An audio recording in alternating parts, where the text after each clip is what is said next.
Hello and welcome back, everybody, for another episode of Breaking the Imposter. Yet again, I'm your host, Jermaine Ward, but you may not know the face. You might see the name on the screen, but I have today with me Alex Conde. I know you might want to say Conde, but you will be wrong in this instance. It's with an I sound. So, from what I know and what I'm going to share with you, Alex Conde is a senior manager and a content strategy and development person at Questrade, where I used to be at. That's where But we met. that's where we met, yeah, on the faithful day when you came back to Questrade. So Indeed. tell us a little bit more about who you are. I don't want to limit it to what you do as a job. I want to know a little bit more about who is Alex Conde. Well, that's always one of those deep and profound questions. That's interesting. I'm a storyteller. That's something that has been kind of core to my personality for so long that when content marketing actually started to exist, it felt weirdly natural to slip into it. I mean, I've dabbled a bunch of things. I did stand-up comedy for a brief period of time, wrote for a bunch of different publications. And I think coming with that storytelling is you just try to, the best way to say it, I always tell people, is you live life like you're the character in your own story. Like you're writing that movie of how this is going to go. And my goodness, that puts you in some awkward positions sometimes. And you're like, oh, I don't want this to be in the bio. But so far, it hasn't failed me. I'm still here above ground. So I'm calling that a win. Yeah, definitely a win. And I'm just imagining when you're telling your own story, it's like you're on this epic journey. You're just like, wait. This is what the main character has to deal with today. Could I pitch it off to a side character so I could just live a happy story today? I always think, did you ever read Lord of the Rings in book form? I have not read it. I have a friend who's a Tolkien scholar, so this is almost heresy, but the movie adaptation trimmed it down a lot. There's a lot of people just walking and going places and eating lunch while they're walking. It's very true to life in a lot of ways. Hilariously, there was something recently that I'm incredibly proud of. Due to an error with testing, I was off of Canadian Blood Services being able to donate for 20 entire years. Oh, and I finally went back after we got this all cleared up and got my 10th donation 20 years after my 9th donation. But in there, I called them every 2 years, and God bless the nurses and people picking up the phone there.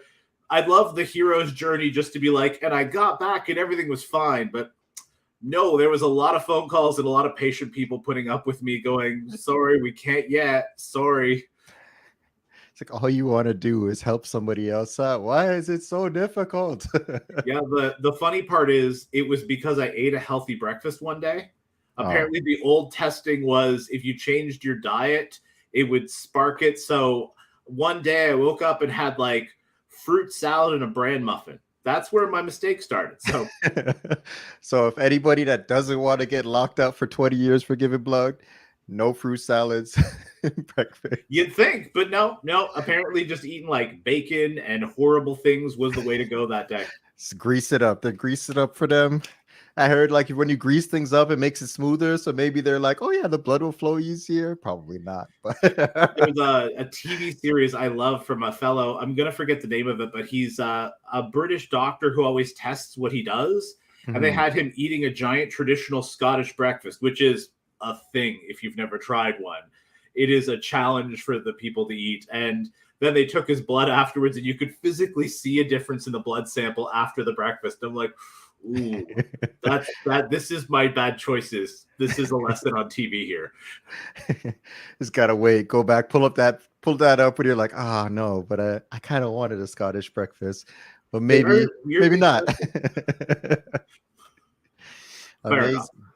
And as a content strategy and development, like how does that title work? Like when I say like as you do content strategy and development more so as a, because you're not those things, those are what you do. Tell us a little bit more about the industry. Like how would you explain that role to somebody? Well, it's a weirdly predictive thing, and this is why I've been a fan of your podcast for some time, because in essence you have to be an imposter. I'm trying to put myself in the perspective of all these other people who maybe are asking questions that I know the answer to, or maybe you're having problems that I've never imagined. Like, there are people who have multiple houses and who are wondering how to, deal with cleaning them all. And I'm like, that is not a problem I have. Try to be sympathetic. But you try to put yourself in other people's shoes, but it does come with that sense of kind of faking it. So thankfully, and I tell my team, I remind them, we're doing marketing and not brain surgery. So you learn from the mistakes and you get the data, thankfully. But sometimes you'll put together something you think is brilliant and nope, the market tells you it is nothing. And there's a guy who always stuck with me. I went to a conference once. He did direct mail, which tells you how long ago this conference was. It was quite a while. He said he put together the greatest piece of direct mail in his life, like the thing that he was proudest of. And it landed in mailboxes in New York on September 11th, 2001. And so he's like, sometimes you can do your best work in the world and the world is not going to bring anyone looking for it. So it's humbling, but it reminds me that I'm not necessarily wrong. It's just timing sometimes. Yeah. And that's crazy because I know we're both in tech and in that part of that industry. So you're going through the motion of figuring out what the best content is, how to best do the strategy. But at the whole time, you're just sitting there like, I have no idea if this is going to be right. I don't know if I'm going to land it or if it's going to be complete garbage. The statistics will tell me some things that I could kind of work on it, but you're kind of going in blind. Well, not blind because you have experience and you have your educated guesses, but for the most part, until the industry or people tell you what's wrong, you're not going to fully understand. Yep, you can make some good educated guesses, but even the best of educated guesses land wrong sometimes. It's how you get like Hollywood blockbusters that they spend tens or hundreds of millions of dollars on, that when it finally goes to the show, you're like, who greenlit that? How did that get this far? Yeah, and I imagine there's a lot of people in their roles that are just like throwing things at the wall and just like, does it stick? Does it stick? There's a lot of brainstorming that's involved. Yeah. So how do you help with that process of making a more educated guess? So as well with your experience, or if somebody that doesn't have that experience, how do you kind of go about to help bridge that gap of just randomly throwing things at the wall to maybe saying, let's see if this water balloon is going to work or something else? I have a bit of a luxury in that my team's primary goals are educating people, not selling things, not doing this other stuff. We want to help people. So we always try to start with a problem. Like, what is the problem for these people? Why are they experiencing something that's bad? Why are they unhappy? Where do they want to go? What's their goal? What's their dream? And we try and go back from that, because ultimately, think about finance is, it's a way to get what you want. Most people don't sit there thinking, I want $1 million in my bank account. I mean, it'd be nice, but I'd like the kind of lifestyle that would give me more. So how do I get to there? And you're providing them a path to go towards a goal, but you got to still speak to that goal, because there are people who want to just accumulate the most money like it's a score in a video game, but most of us are not at that position, I think.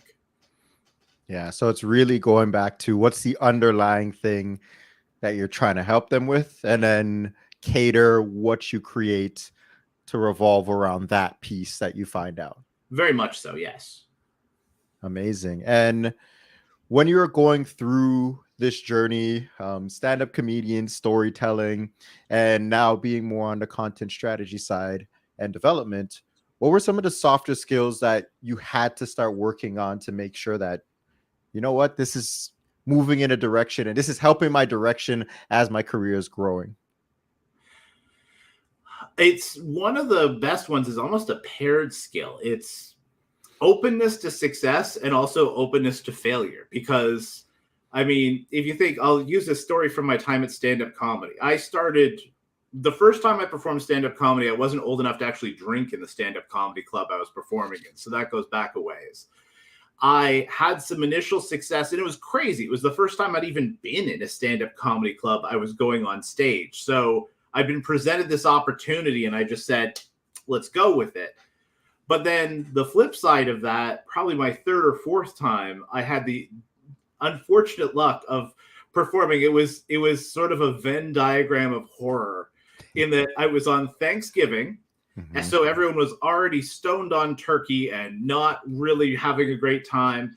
The audience was mostly friends of the comedian who went before me. So they would tell inside jokes that this group loved, but nobody else made sense. And then right before I went on, the host that night yelled at all of this person's friends for about 10 minutes because it was bad jokes that he was telling in this person's opinion and shouldn't have been funny. And it was horrible. And then it's like, okay, and now it's Alex's turn. I'm like, oh God. And there was nothing. It was, you could hear, I was throwing my best jokes out there and you could hear pins drop. And it was horrible at the time, but what it means is now I've got this benchmark of I survived this. So not only can I succeed, but if the worst happens, I can still survive it. So whenever I'm embracing a new change, I go, okay, it could go really well or I'll survive. And either way seems to work out, because even if I'm not really confident in the success, I know that the failure is probably not fatal. I'll still bounce back and I'll still get someplace else from it. And even the failures teach you something. Like I now know never to go on stage at a comedy club on Thanksgiving. Lesson learned. Just too many factors. Yeah. And I'm just like laughing at the fact that the old saying of dying of embarrassment, if there was a situation in the world to do that, it's going into a comedy show that has crickets. But I'm glad that you could extract from that. I think it's just a really cool lesson to learn, that you'll either be successful or it won't kill you. Where it's like, originally you started by saying you'd either be success or failure, but then now you're pointing it at as like a more positive direction on the failure part, where it's just like, well, I'm not going to die from this, so I'm either going to succeed or not die. Yeah, that sounds like a good option. I think it's natural. We as humans kind of catastrophize failure. And that's where, if I was to take a guess, that's where I think certain aspects of negative, or what some people call toxic masculinity, come from. Like, you can't admit you're wrong. You can't admit you're a failure, because that's the worst thing in the world. And is it? I fail at lots of stuff. In fact, the only thing I say I'm absolutely successful at is being a curious person who still wakes up every morning. And that is the closest thing I think I have to a superpower. But it means that I'm never staking my personal identity on being right on a thing. And as a result, I know that I'm never going to be destroyed if this thing is wrong, which is, I mean, I suppose there's, like, I could say that meteor isn't going to hit me or something like that. That would go comically bad. But for the most part, it isn't fatal. It just feels really, really bad at the time. Like, I don't know if that's a personal record for the longest trip, like, of absolute shame coming home after that comedy club thing. Like, it did not feel good at that moment. But now I laugh about it years later. So, hey, it's just, what is it? The equation of comedy is tragedy plus time. And I think maybe that's the same thing for failure. Like, failure plus time equals comedy. You know what? I'll take that, because there's many moments where I absolutely bombed on, say, a martial arts presentation, and at the time with my teacher, it's like, what the hell are you doing? Like, fix it, do this. And I'm like, oh my gosh, what did I do? But then, like, I look back later and I'm like, how did I let somebody hit me with the same punch 3 times in a row?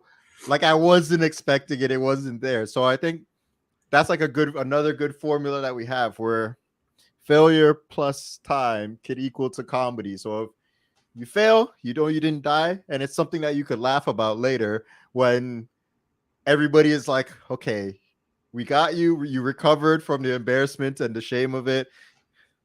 Now let's just make it part of your life as a good memory and move forward. So true. And with martial arts too, it's funny because I studied them as well, and I ended up hurting my hip in my yellow belt. Like, no dignity. Like, I'd love to say, like, I had an injury that bothered me for years because of a rough black belt test. No, yellow belt.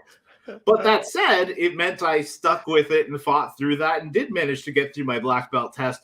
without dying or being seriously injured. But yeah, yellow belt, like no dignity in my injuries, but I find it funny in hindsight.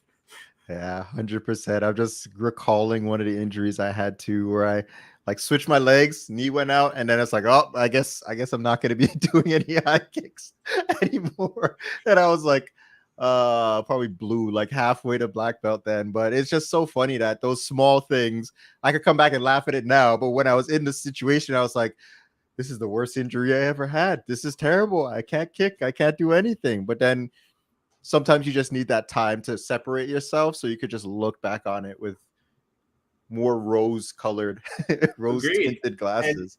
to be honest, it saved me later as well because I really, really learned how to do my break falls better. And then we had a young woman in our class who was probably like 14, 15, who the sensei paired me with for throws because she's like, you're not going to find anyone bigger than, or he's like, you're not going to find anyone bigger and uglier than this guy on the street. And I'm like, thanks. Like, I don't know if that was a compliment.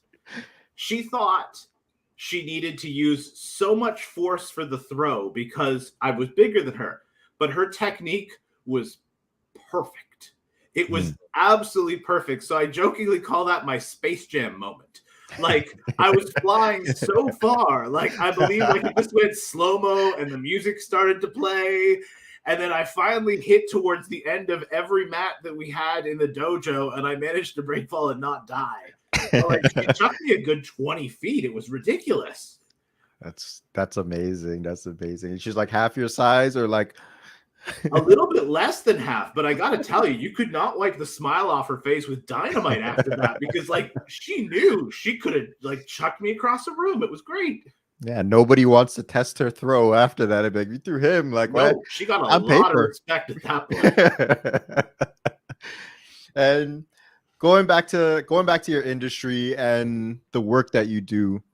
So what is something that people don't really people would misunderstand about your industry and like content strategy and development work? What do people not really understand or misunderstand whenever they hear those things?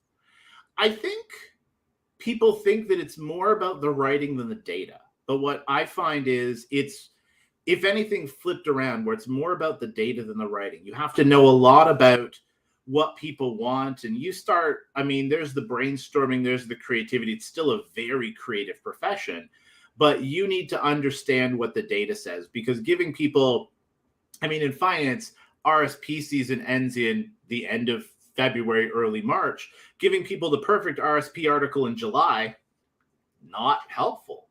Telling people something, you know, if you give people the right information at the wrong time, it doesn't work. So you got to do a lot of research to get the right information to the right people at the right time.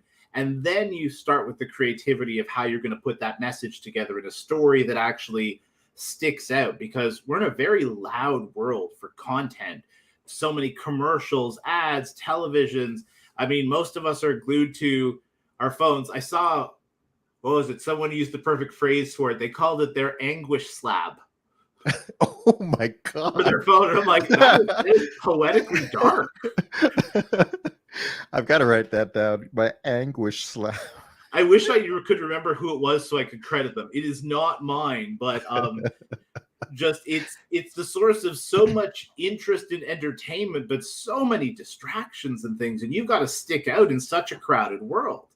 So all the creativity in the world won't get you to that end. You still got to get it in front of the right person to hear it.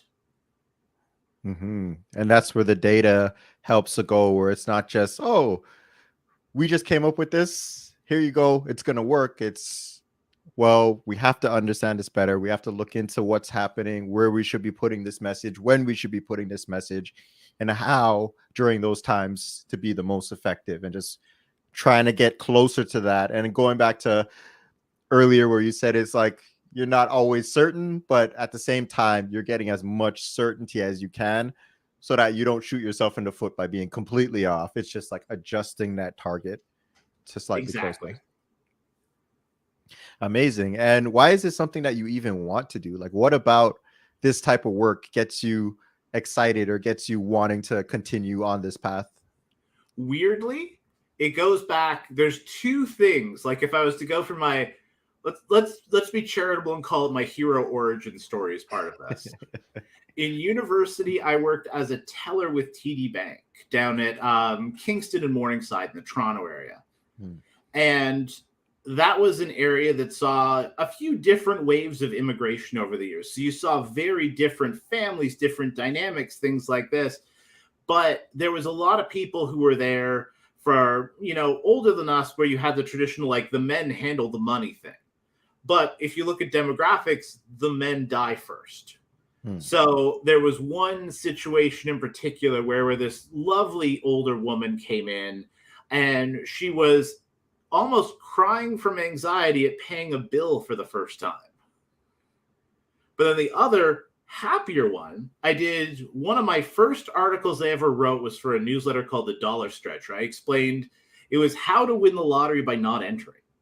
So I took the average amount that people spend on the lottery every month or every week, because you get people, it's actually higher than you think with lottery pools at work and things like this, and just explained how if you didn't win or if you didn't enter and just saved this money and invested it, it would be, I think over 10 years, it worked out to like 80 grand or something, which if you won in the lottery, you'd walk away thinking it was the best day of your life.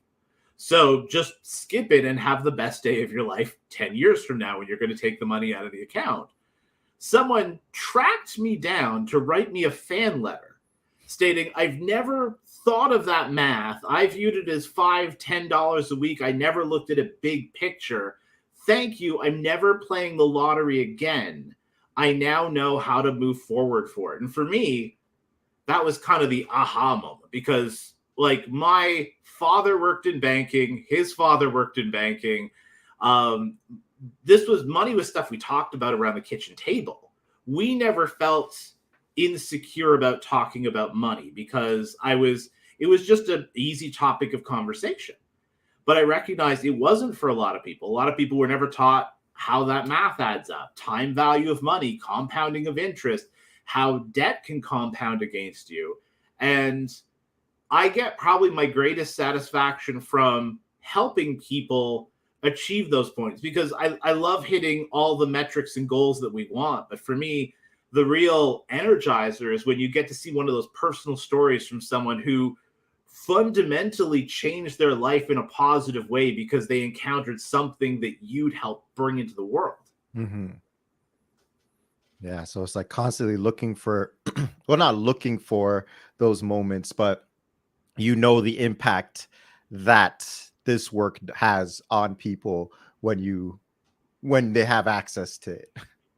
Yep. It doesn't take a lot. I mean, just directing people to a low fee bank account, a better credit card, any of these things can change their life by a few $100s a year. And when you consider the stats that people don't typically have a lot saved for emergencies, you might have just changed someone's entire life with one piece of content if you touch them at the right time with it.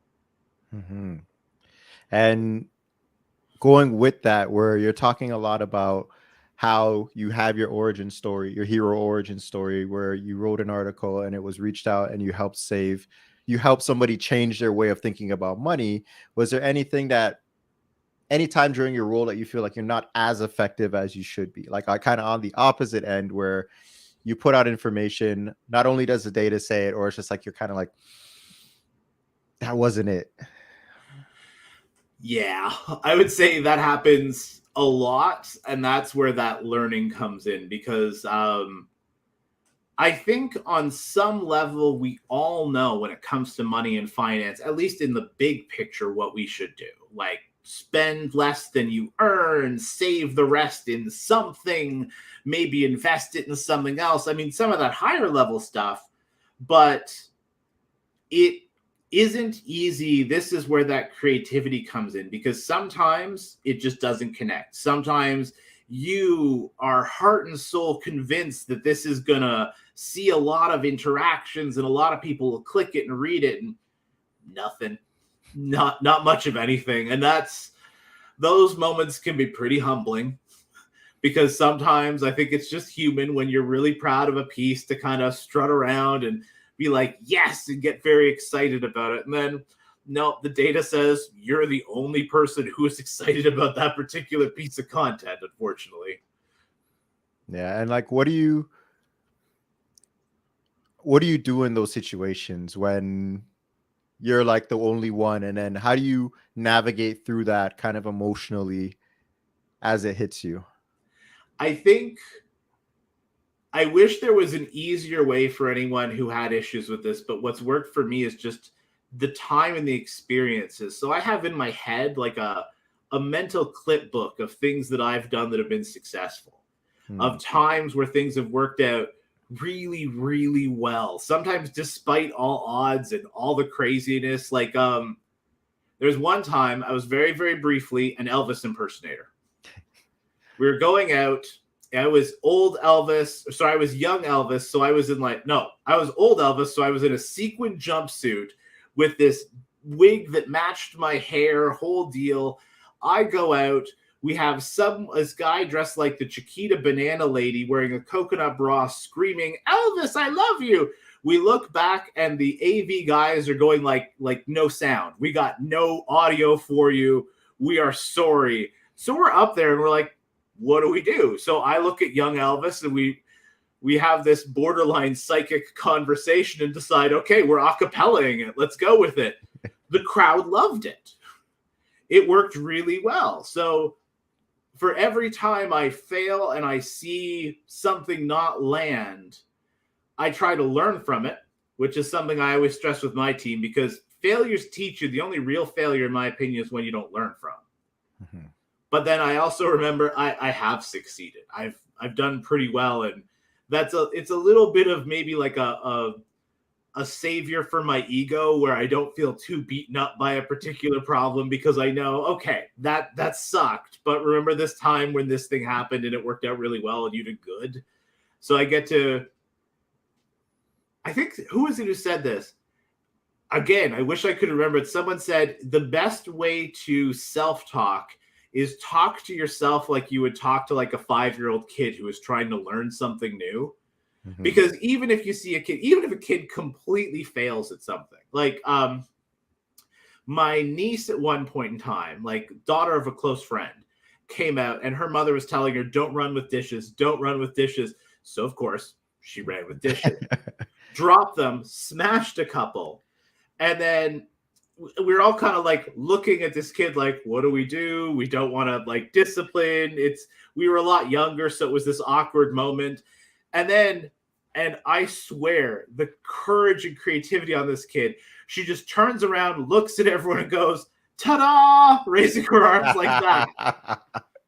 And we're like, yeah, you saved that. Because we were all howling with laughter, and her parents could not discipline her after that, because you have a room full of adults who are just egging her on. But it was that kind of self-talk. Like, I always try to remind myself to do the ta-da moment in my head, because then I know it's not going to be all bad. Yeah, it's like changing, again, a lot of the conversation I'm hearing today is like changing that frame that you have in a mental space, in a mental state during those moments, to be like, well, I failed spectacularly. What did I learn? That I probably shouldn't be running with dishes, but I did it. I think for me, it's always about trying to kind of stay moving, because when I've felt the worst and when I've been too wrapped up in something bad, be it a particular failure, a situation, bad places I might have worked in the past, it only becomes a problem if I stay stationary. If I'm not moving, if I'm not growing, if things aren't happening. I found as long as I'm kind of moving and growing, like what was it? It was in Gojira, it was Tai Sabaki, like always moving, always kind of finding the angle so you're harder to hit. Mm-hmm. Whatever happens, like, but you'll still always be moving, so it's not going to hit you, or not as tough, or not as hard, at least. Mm-hmm. And how do you apply that principle of constantly moving today so that you remain effective as you continue going forward? Trying to kind of mix things up for me. So, I mean, I think it's very natural as a result of the pandemic. A lot of people kind of got stripped down to basics, like the core group of people that you spend time with. You spend a lot more time involved with your job or thinking about your job.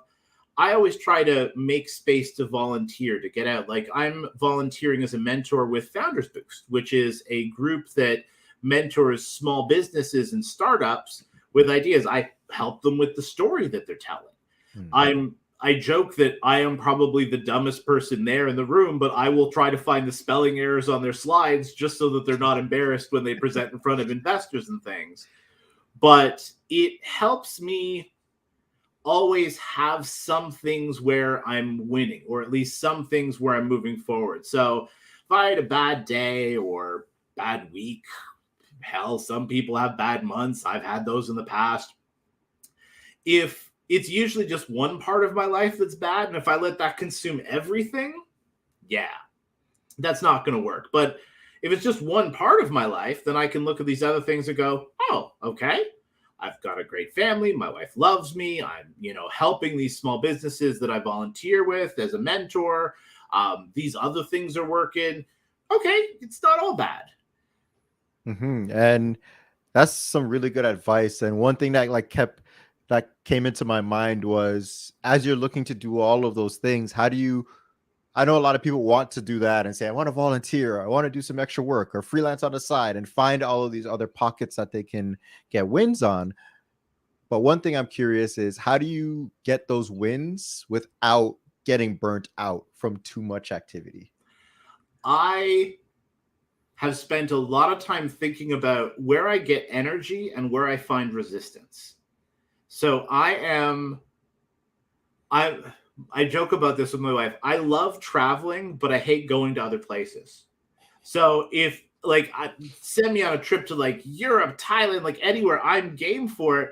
But if I could skip the airports and the packing and the deadlines and the getting there, like in a heartbeat, like Star Trek transporters, hell yes. So I try to find places that are incredibly convenient for me to get to, because I recognize there's that little thing in your head that's like, oh, it's been a rough day. I could just sit home and relax in front of the TV. And it's so easy if it's far. It's so easy if you have a long commute for it. So, and I mean, some people live in areas where there is nothing close. So that is a lot more challenging. But if you live towards a city, usually if you look a bit, there's a gym close to you. There's a place to volunteer close to you. And then it's a lot harder to tell yourself no at that point in time when it's that ridiculously easy to get there. It's just like, what is something that is the least resistance to get you to the place where you have the most return for yourself? True. But the other thing I think would be, because even you can burn out when there's least resistance. Again, all these good quotes, but I can't remember who was saying them. It was, don't burn the asset, but the asset is you, the person. So like you can't contribute anything more if you're burnt out. So sometimes you got to say no. And you just do so in the politest, most respectful way possible with as much time as possible. But sometimes it's just not going to happen because it's going to cost you a lot more to do that thing that day. Yeah, I know one way that I'm starting to implement in my life a little bit more is from Jim Rohn. He said something along the lines of, tell them I can't do it now, but I'll let you know if that changes. So that's a good way to do it, because then it's not a no. And you're right, because sometimes there is something out of your control. You might be taking a course, you might be doing like a big project at work, and you might not be available for that exciting thing at that moment. But if you said no in the nicest, most respectful way possible like that, then you're probably on their invite list the next time they do something. Fair enough. Yeah. Just get in, make sure I'm available. It's not just a straight, I don't want to do anything with you. It's just maybe not now, not the best time. Let's reconvene in X amount of time. And there's someone else who sticks out for me. Have you ever read anything from Derek Sivers?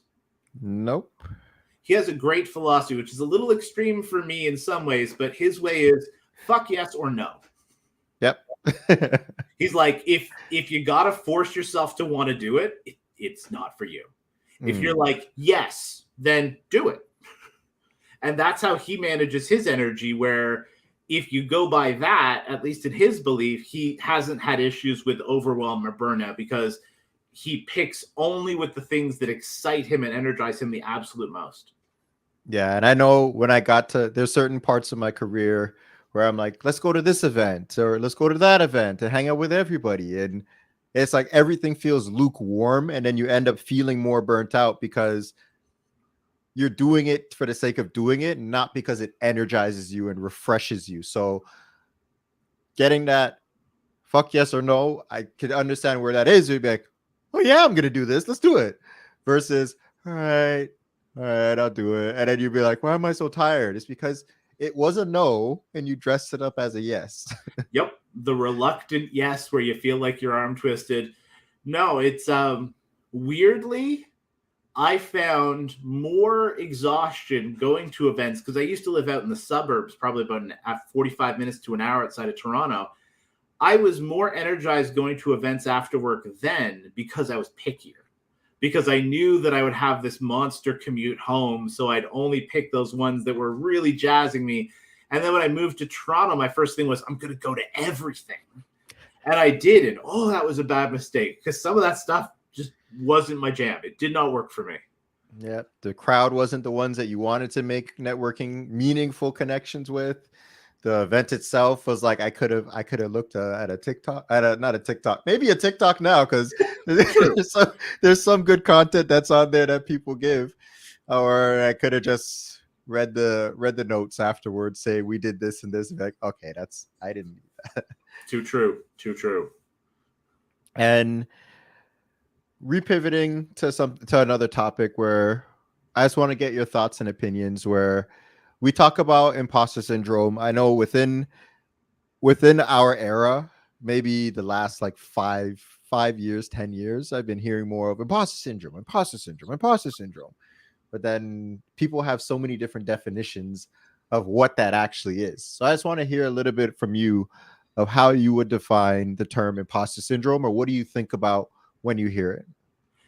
I always think about being asked to be certain about making a call that you feel anything but certain on. If anything, for me, as I've moved into management and I have people who report directly to me, it's shown up more because people ask you questions wanting a definite answer, a strong one.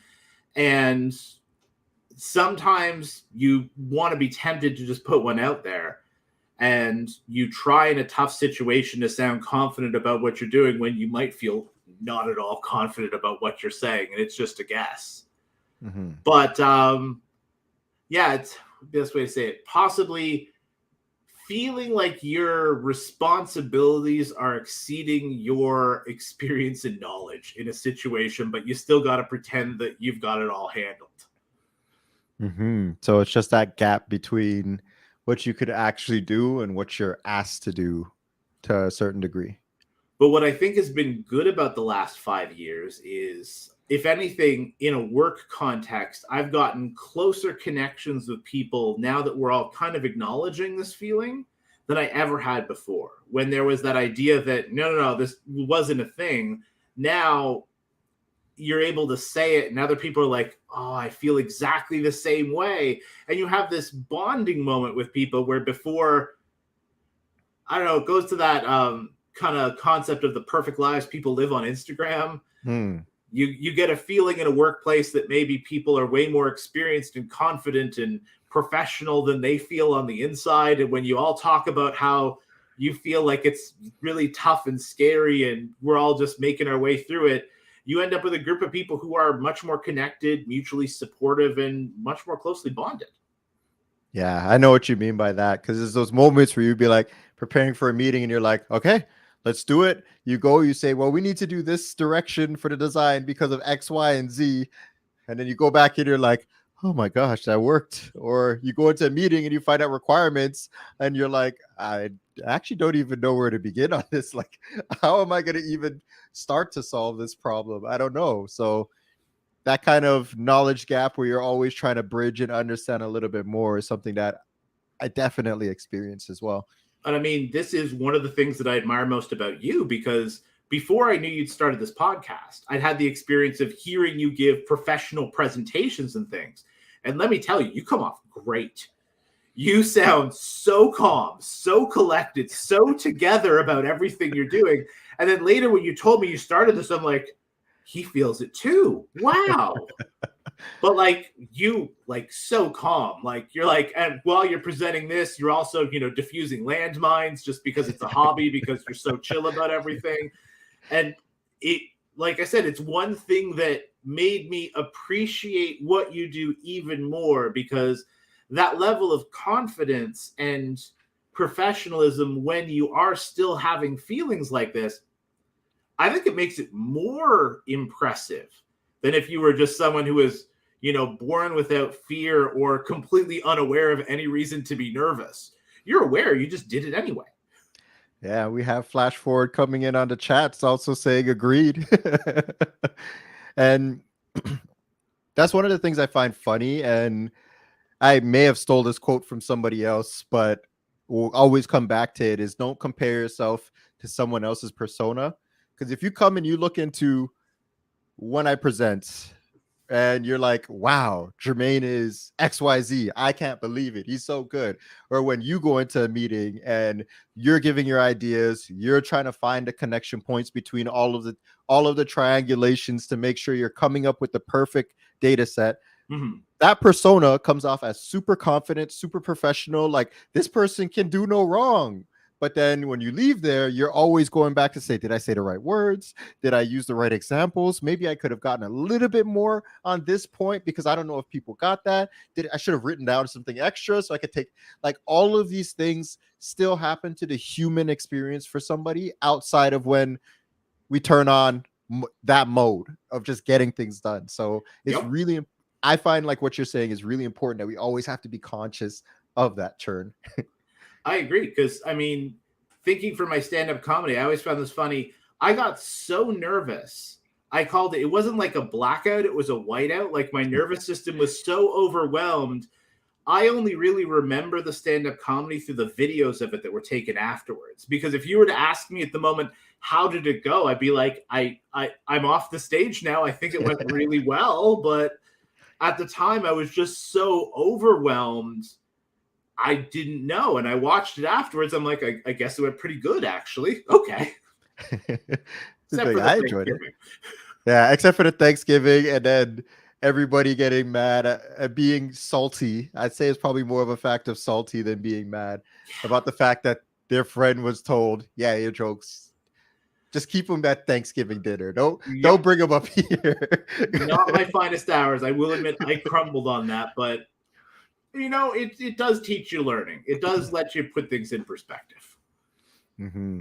And when you're going through all of these motions and now starting to, you have that persona, you do what you have to do at the moment, but then sometimes you may feel like, oh, I did things wrong, or I could have done this better. What are some indicators that you use for yourself to remind yourself that, you know what, I am going in the right direction? This is actually the right thing I should be doing. I think the first is try to be aware of everybody else, because fear makes you very internal facing.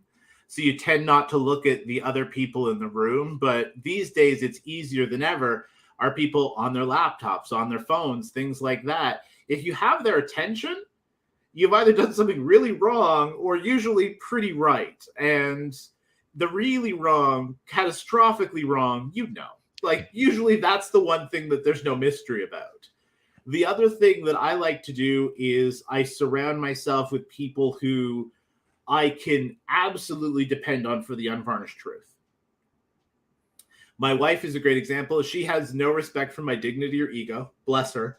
She will tell me when I am being stupid and being just not great at what I'm doing. And, sometimes a joke does not land the way I think it will. And she will correct me right in the moment. And you know what? I learned to appreciate that, because it's a bit of an ego hit at the start, but there's never a mystery to me when you've got good people like that in your life. And you don't need that many. You just need a couple of them who will call the shots exactly as they are. There's still love, there's still support, there's still appreciation, but there's no bullshit. They will say, no, that was not your best. You have done a lot better than that. Yeah, and it makes a lot of sense. coming up on my first year of marriage as well, I am understanding more and more that getting the right direction means listening to good counsel. And Indeed. when your Happy good counsel speaks, anniversary. thank you. And when your counsel speaks, listen. Actually listen if they're as impartial as they can be. They might add a little spice because they're closer to you in relation, but they will not tell you a lie just to steer you wrong or just to be like, oh, thanks for the compliment. If they do, they're the wrong person. But usually, if you've been around long enough to marry them, you've developed that level of trust. It was I was listening to Dev Humor today on TikTok, and it was that a good relationship is like Git. You start with a commit, you work out bugs, you go through everything, and I'm like, and negotiate how this is going to work. And I'm like, yeah, that makes sense to me. You add to branches. All of that. I'd have to break down that metaphor more because I'm like, I don't know enough about Git, but I understood what you're saying. Yeah, I understand. I have a marketer's understanding of Git, where it's very shallow and surface level. But I have a designer's, which is even more shallow because we're not interested in knowing. That's fair. That's very fair. Okay, so thank you, and I want to thank you for the first segment. But as prepared as we do on all of our episodes, we're going to go into the rapid fire segment. So it could be a one-word answer, it could be a sentence, it could be a few words, but whatever comes quickest to the mind and is just a bite-sized chunk of something that our audience could take away is what this segment is for. So, all right, ready? Ready. Awesome. So, what's one attribute that has contributed to your overall success and growth? Optimism. It's hard for me to stay down for long. I don't know where I get the energy from, but I mean, it's there, so I'll take it. I remember when I worked with you, I always felt energy just any time of day, no matter what. And I'm like, how does he do this? Yeah, I could question it. Just, caffeine and smiles make it through the day. Amazing. And who has been a great inspiration for you? A bit bigger on this, I'd say probably Robin Williams, something like the people who are suffering still try and bring the smiles to people, and it's people remember you by the energy you bring. And that was kind of profound for me. Mm-hmm. And who has been the biggest cheerleader in your life? I've surrounded myself with a lot of cheerleaders. I have a group of very close friends who we are rabid about cheering on each other's successes and supporting each other. So it's hard to identify one, but I've got a network that has saved my sanity many a time. Amazing. And how do you celebrate your wins? I try to make them bigger. It's one thing I started at Questrade, and I've taken it to a couple other places too. Wins tend to be ignored, losses tend to be magnified. So I try to celebrate it with everyone who's part of it. I'll go around with a giant cake that has a message about what we just did so that everyone who had a piece of that success can have a piece of cake. Because I don't think as a society we celebrate wins enough. Not the average ones. Oh yeah, like this is the question that stumps most people. Even within the chat, I have flash forward again saying I definitely need to start celebrating them. Highly recommend just cupcakes or something. They're like small little pieces of cake, and everybody's happy when you bring them around. 100%. We're gonna add the cake budget to your monthly expenses. What is one lie you had to stop telling yourself? That if I wait, I'll feel ready. Because I found that it would never felt. I'd wait for perfection. It never felt perfect. And it never comes. No, it's. I am a big old ball of mess and chaos, but I'm still making it through, so I'll take it. And what is a hobby that you do outside of work that keeps you grounded? I don't imagine it's stand-up still, right? No, I've moved past that. But lately, for a long time, it's been role-playing games. And that kind of grounds me because there's elements of strategy and gameplay and storytelling, but it comes down to the dice, too. So you could have the best plan in the world and have it fail because of bad dice, which reminds you that, I mean, You could make what was it from Star Trek? You could make no mistakes and still fail, and that's part of being human. I'm like, that's very profound for me. Oh man, it reminds me of playing D&D, and I got to get another round in one of these days. Yes, definitely. What's the best advice that you've ever received? Nobody is the villain of their own story. That was from my father, and that's helped me connect with all sorts of people, because the kind of people who you're like, oh, that person gets me, I don't like that person. Why are they acting like that? They're not being mean to you because that's like Disney villain level stuff, and that doesn't really happen in the real world. If someone's doing something that bothers you, they have a reason, and they don't think that they're the villain in their story. So if you can connect with why they're doing it and them not being the villain, usually the conflict goes away. Amazing. And sorry, I had to take a second because I was like, that is very profound. Sometimes I feel like the villain, and I'm just like, I'm not though. Nope. If you had 60 seconds with yourself when you came fresh out of high school, what advice would you give? Ooh, I would say either probably don't stop, because like I mentioned earlier, it's when I stuck there. But lately, as I hit my mid-40s, it's more of a keep up with the good habits, because I did do a lot of stuff that depended on youthful healing and metabolism. And yeah, I kind of regret missing out on some of those now. Lessons learned. And what is one book that you'd recommend? It's a kid's book, but it sticks with me, and I reread it every couple of years. No Coins, Please by Gordon Corman. No Coins, Please. And what's one piece of parting advice that you have for the listeners now? I would say, you know what, in honesty, going back to what we said, celebrate your victories. Celebrate even the small victories, because life is really a series of small victories. If you wait for the big reason to have that bottle of champagne and it never comes, why? Have champagne on a Wednesday because it's a Wednesday and you made it through a Wednesday. Congratulations. There you go. And how could the listeners best reach out to you? I'm on Twitter as @Alex Conde. That's probably the best way. Despite Twitter becoming more and more of a hot mess, I still like it. Maybe I've become used to its craziness, but I tend to spend a lot of time there. Just enjoying the chaos. True. Watch it while it burns sometimes. Amazing. Alex, this is a long time coming, and I'm glad today finally came. I appreciate you so much for joining the podcast. I know there were a lot of great gems that I have to go back, re-listen to, and be like, yeah, that's staying in my life from now on. So thank you so much. Pleasure. Thank you. Appreciate it. So we'll have to stay in touch, and we'll connect again. We'll go from there. But for today, thank you everybody for listening to another episode of Breaking the Imposter. Just keep on working, and we're going to slowly break that imposter one day at a time. Alex, thank you so much. Take care, everybody. Cheers.